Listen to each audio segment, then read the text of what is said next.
Hello friends, வணக்கம். இன்றைக்கி நம்ம அந்த வீடியோவில் எதை பற்றி பார்க்க போகிறோன்னா, மக்கள் திலகம் எம்ஜிஆர் அவர்களுக்கும் சூப்பர் ஸ்டார் ரஜினிகாந்த் அவர்களுக்கும் இடையே விரிசல் இருந்தது உண்மைதான். அதற்கு என்ன காரணம் என்றால், ரஜினிகாந்த் அவர்களின் ஒரு சில எம்ஜிஆரால் ஏற்றுக்கொள்ள முடியாத பழக்க வழக்கங்கள் தான் காரணம். அது என்ன என்பதை பற்றி தான் இந்த வீடியோவில் பார்க்க போகிறோம். வாங்க வீடியோக்குள்ளே போகலாம். ரஜினிகாந்த் இப்போது அமைதியாக இருக்கிறார். ஆனால் அவர் வளர்ந்த காலகட்டத்தில் பல சர்ச்சைகளில் சிக்கி இருக்கிறார். குறிப்பாக தனது மனதில் பட்டதை பட்டென்று பேசியதால் பல பிரச்சனைகளை சந்தித்தும் இருக்கிறார். அவர் ஜெயலலிதாவுக்கு எதிரான நிலைப்பாட்டையும் எடுத்திருக்கிறார். குறிப்பாக எம்ஜிஆருக்கு ரஜினிகாந்தின் வளர்ச்சி பெரிதாக பிடிக்கவில்லை என பெரிதாக பேசப்பட்டது. ஆனால் உண்மையான காரணம் அதுவல்ல. ரஜினிகாந்த் அவர்கள் சில தகாத பழக்க வழக்கங்களை மேற்கொண்டுள்ளார். அது அவரை மட்டுமல்ல, அவருடைய ரசிகர்களையும் பாதித்தது. மக்கள் திலகத்தின் காதுகளுக்கு போய் சென்றடைந்தது. அதனால்தான் ரஜினிகாந்தின் மீது எம்ஜிஆர் அவர்கள் கோபம் கொண்டுள்ளார். இந்நிலையில்தான் ரஜினிகாந்த் மீது எம்ஜிஆர் டென்ஷனான ஒரு சம்பவமும் தெரிய வந்துள்ளது. ரஜினிகாந்த் நடிப்பில் 1982 ஆண்டு வெளியான படம் ரங்கா. அந்த சமயத்தில் எம்ஜிஆர் தான் முதலமைச்சராக இருந்துள்ளார். அப்போது அபிராமி திரையரங்கில் அன்னை அபிராமி என்ற ஸ்கிரீன் திறப்பு விழா நடந்திருக்கிறது. அதனை திறந்து வைக்க எம்ஜிஆர் தான் சென்றிருக்கிறார். அந்த சமயத்தில் சைதாப்பேட்டையில் இருந்து அண்ணா சாலை வரை இருபுறமும் ரங்கா படத்தில் ரஜினிகாந்த் ஒரு கையில் சிகரெட், மறு கையில் சரக்கு பாட்டிலோடு இருக்கும் போஸ்டர்கள் ஒட்டப்பட்டிருக்கின்றன. அதனை பார்த்து எக்கச்சக்க டென்ஷன் ஆகிவிட்டாராம் எம்ஜிஆர் அவர்கள். ஸ்கிரீனை திறந்து வைத்துவிட்டு பேசிய எம்ஜிஆர் அவர்கள், தற்போது இளைஞர்கள் எல்லாம் கெட்டுப்போய் விட்டார்கள். அனைவரது கையிலும் புகையும் மதுவும் இருக்கிறது. சினிமாக்காரர்களும் அதன் வீரியம் தெரியாமல் மது புகையுடன் நடிக்கிறார்கள். நான் எல்லாம் அப்படி நடித்ததே இல்லை. இதெல்லாம் உடனடியாக மாற வேண்டும் என டென்ஷனாக பேசியிருக்கிறார் மக்கள் திலகம் எம்ஜிஆர் அவர்கள். எம்ஜிஆர் அவர்கள் ரஜினிகாந்த் அவர்களின் மீது கோபப்பட்டு பேசினார் என்பது காட்டுத்தீ போல பரவ ஆரம்பித்து விட்டது. இதை தெரிந்த ரஜினிகாந்த் அவர்கள், நம் மீது தவறு இருக்கின்றது, அதனால்தான் எம்ஜிஆர் அவர்கள் நம் மீது கோபப்பட்டு பேசி இருக்கிறார். நடித்தது கூட தவறல்ல, அந்த சுவரொட்டிகளை ஒட்டுவதற்கு நாம் அனுமதி கொடுத்ததுதான் தவறு என்று ரஜினிகாந்த் புரிந்து கொண்டு அனைத்து சுவரொட்டிகளையும் அங்கிருந்து அகற்றச் சொன்னாராம். அதுதான் ரஜினிகாந்த் அவர்கள் எம்ஜிஆரின் மீது வைத்திருந்த ஒரு பற்றிற்கும் பாசத்திற்கும் காரணம். ஆனால் அதே ரஜினிகாந்த் அவர்கள்தான் எம்ஜிஆர் அவர்களை தாக்கியும் பேசியுள்ளார். அது என்ன என்பதை பற்றி பார்ப்போம். கலைஞர் நூற்றாண்டை ஒட்டி முரசொலி நாளிதழில் தமிழ் திரை உலகத்தின் பார்வையில் கலைஞர் என்ற தலைப்பில் சூப்பர் ஸ்டார் ரஜினிகாந்த் கலைஞர் கருணாநிதி பற்றி கட்டுரை ஒன்று எழுதியுள்ளார். அதில் கலைஞர் பற்றி பல்வேறு விஷயங்களை பகிர்ந்துள்ள ரஜினிகாந்த் எம்ஜிஆர் மற்றும் கலைஞர் இடையேயான பிரிவு குறித்து எழுதியுள்ளார். அவர் குறிப்பிடப்பட்டுள்ளது, பல நேரங்களில் நான் அவருடன் நெருங்கி பழகி இருக்கிறேன்.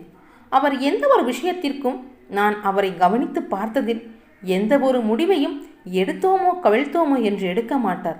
அதற்கு சம்பந்தப்பட்டவர்களின் பல பேருடன் விசாரித்து பேசி விவாதித்துத்தான் எந்த ஒரு முடிவையும் எடுப்பார். அப்படி இருக்கும்போது எம்ஜிஆர் அவர்களை கட்சியில் இருந்து நீக்கும் முக்கியமான முடிவை நிச்சயம் கலைஞர் அவர்கள் பல பேரின் ஆலோசனைகளை கேட்டுத்தான் எடுத்திருப்பார்.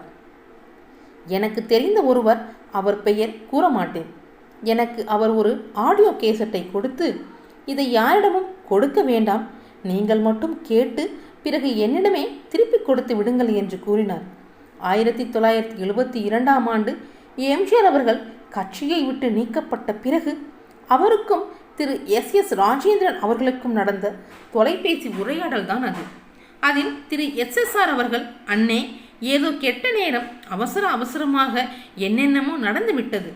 வருங்காலத்தில் கழகத்திற்கு இதனால் பெரிய இழப்பு ஏற்படும். வேறு யாரும் இல்லாமல் நீங்கள் இருவர் மட்டும் ஒரு பொது இடத்தில் சந்தித்து மனமிண்டு பேசினால் எல்லாம் சரியாகிவிடும்.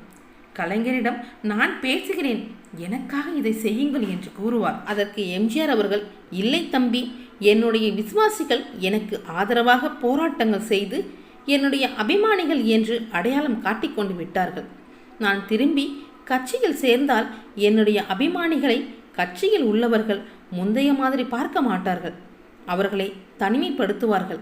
அவர்கள் எல்லாரும் உதிரிப்பூக்கள் ஆகிவிடுவார்கள். அவர்களுக்காகவே நான் தனிக்கட்சி ஆரம்பிக்க வேண்டும். எனக்கு வேறு வழியில்லை. தப்பாக நினைத்து கொள்ளாதே என்று அந்த உரையாடலை முடித்திருப்பார் எம்ஜிஆர் அவர்கள். அதன்பின் எம்ஜிஆர் அவர்கள் அதிமுக என்ற கட்சியை உருவாக்கினார். அதன்பின் யார் யார் எம்ஜிஆர் அவர்கள் கட்சியை விட்டு நீக்க வேண்டும் என்று சொன்னார்களோ அதில் பல பேர் ஒவ்வொருவராக கட்சிகளிலிருந்து விலகி எம்ஜிஆர் பக்கம் போனார்கள். அதனால் கலைஞரின் இதயம் எவ்வளவு வேதனைகள் துடித்திருக்கும்.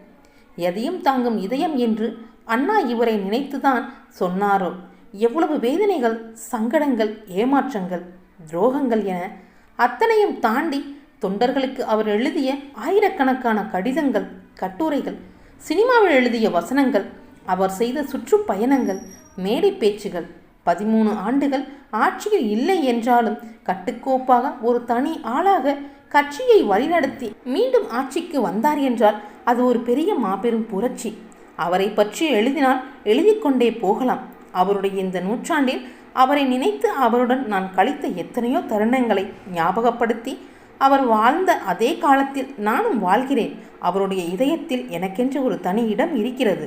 அதனால்தான் எந்த ஒரு விழாவிலும் என்னை அவர் அருகில் அமர வைத்து மகிழ்வார் என்பதை நினைக்கும் பொழுது எனக்கு மிகவும் பெருமையாக இருக்கின்றது என ரஜினிகாந்த் அவர்கள் அந்த கட்டுரையில் கூறியிருக்கிறார். ரஜினிகாந்த் அவர்களை ஒரு சில விஷயங்களில் எம்ஜிஆர் அவர்கள் கண்டித்ததற்காகத்தான் கருணாநிதி அவர்களை மேன்மைப்படுத்தி பேசினாரோ என்னவோ என்று ஒரு சில வதந்திகளும் உண்டு. எது உண்மை என்று நமக்கு தெரியாது. ஓகே நண்பர்களே, இந்த வீடியோ உங்களுக்கு பிடிச்சிருந்துச்சுன்னா லைக் பண்ணுங்கள், ஷேர் பண்ணுங்கள், கமெண்ட் பண்ணுங்கள். Thank you friends.